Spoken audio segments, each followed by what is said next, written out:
para manejar conflictos. Normalmente son más talleres que vamos a organizar. No es un proceso de negociación propio. ¿Y por qué no? Que son segundo día, no son oficiales. Yo puedo firmar un acuerdo con el señor, que como el señor no es oficial, líder político, y yo no soy líder político, ¿qué vamos a firmar? No tiene impacto político. Es solamente un acuerdo entre dos personas y no va a tener un impacto sobre mayor nivel. Y la transformación del conflicto va a estar todavía aquí. La primera vía, la segunda vía son muy importantes, pero ¿qué ocurre con los bases? ¿Cómo voy a cambiar esta actitud, este comportamiento de los bases? Voy a decir, oye joven, cambia tu actitud, si no te voy a... ¿Y va a cambiar su actitud y comportamiento? Lo que podría ocurrir es que yo pueda controlar por un tiempo su actitud y su comportamiento. Pero al momento que yo deje de controlarlo, surge este nuevo. Y es que somos tres entonces. Regresamos a nuestro ejemplo.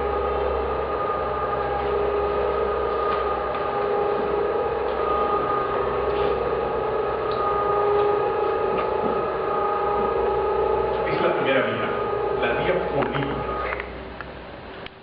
¿Sí? Los líderes políticos, los que toman decisiones, los ponen de acuerdo sobre algo. ¿Cuál es? El ejecutivo que está negociando con el presidente regional de Cajamarca. ¿Sí? En la primera vía. ¿Cuál es el riesgo de esto? Primero, ¿cuál es el beneficio de esto? ¿Cuál es el beneficio de este nivel de trabajo? De esta regulación. La firma, solucionar. O sea, paso con el... Exactamente. Si hay un acuerdo, es un acuerdo político que se debe implementar. ¿Sí? Muy bien, perfecto. Es exacto. De los actores principales políticos. Puede tener ramificaciones legales, por ejemplo. Pero ¿qué ocurre? ¿Lo pueden ver? ¿No?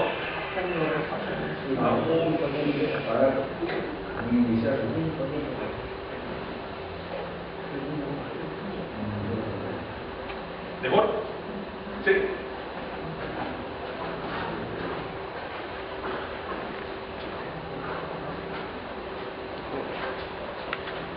Como ese no pongo más grande.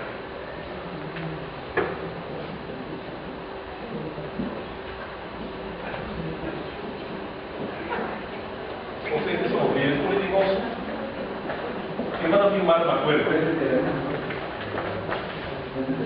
¿Qué ocurre cuando los líderes de opinión, especialmente los líderes de base, dicen, un momentito, yo no estoy de acuerdo?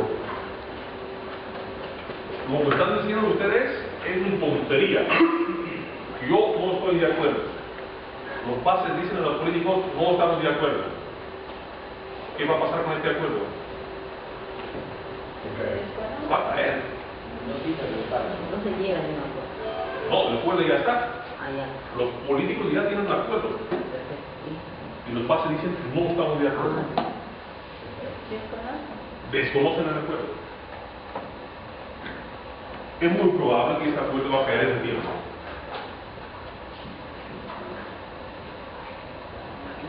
Una reacción del gobierno puede ser, o del Estado puede ser, lo voy a implementar con mano duro, y va a generar que la población reaccione más violenta todavía.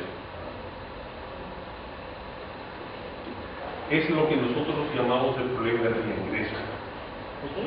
Reingreso. ¿Por qué? Las personas que están negociando no están dentro del conflicto mismo ya. Están acá, por ejemplo. O están en otro país.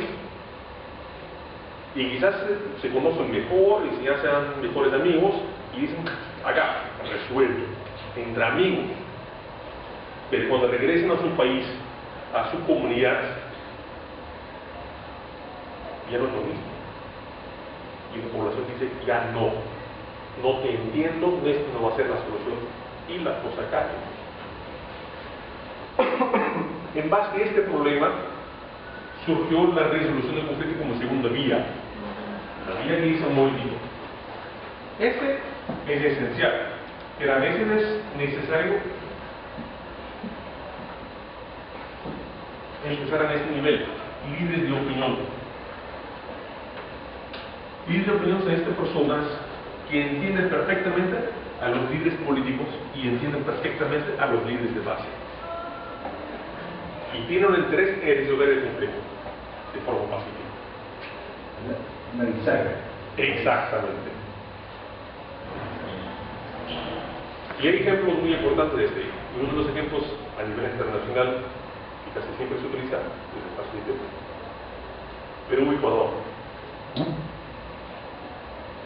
Cuando inicialmente las negociaciones a nivel político fracasan, empieza un proceso horizontal con líderes de opinión. Y el acuerdo que existe hoy en día de Perú y Ecuador, en grandes rasgos, viene de acá y posiblemente fue llevado allá. Entonces, tienen líderes de opinión peruanos y ecuatorianos que se sentaron juntos, mayormente en Brasil. Llegaron a un tipo de acuerdo y decían al presidente de entonces, Fujimori de Perú, y el presidente de Ecuador, nosotros creemos que este es el base para el futuro acuerdo político. Y en base de esto se firmó el acuerdo político que existe hoy en día entre Perú y Ecuador. Pero el gran trabajo fue realizado por los líderes de opinión. Este problema del reingreso que ya realmente existía en este proceso de la vía oficial, la regulación del conflicto, ¿todavía existe? ¿El problema del reingreso? Sí, pero es mucho menor, porque hay cercanía. Hay una cercanía. En el caso, por ejemplo, del Perú, cuando las personas civiles mandaron la propuesta al Palacio de Gobierno, todo indica, yo no estoy acá, pero podría defender los libros, es que el presidente entonces Fujimori dijo, sí, estoy de acuerdo que este puede ser el base, pero fue el entonces canciller que dijo, yo no creo. Eso demuestra que es posible que los políticos dicen, oye, no estoy de acuerdo, pero puede ser también que dicen, sí, estamos de acuerdo, vamos a trabajar sobre esto.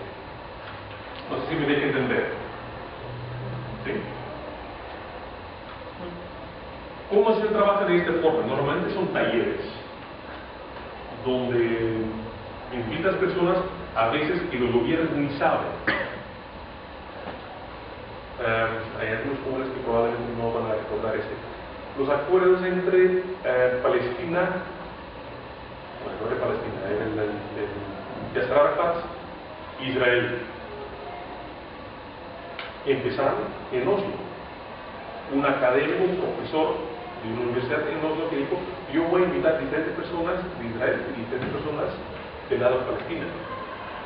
Le voy a invitar a mi casa para poder tener conversaciones. Estas conversaciones fueron la base para el posterior acuerdo que fue firmado en Estados Unidos, que los llevó a tener el premio Nobel. Los gobiernos de Israel y las autoridades de Palestina no sabían de nada en ese momento de lo que estaban haciendo en Oslo. Y era completamente informal, conversaciones informales que las autoridades oficiales ni sabían.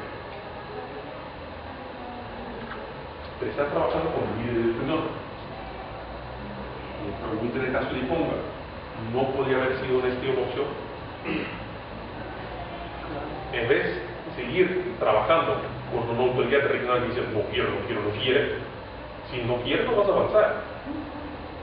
Entonces tienen que buscar otras formas, otros mecanismos. Y quizás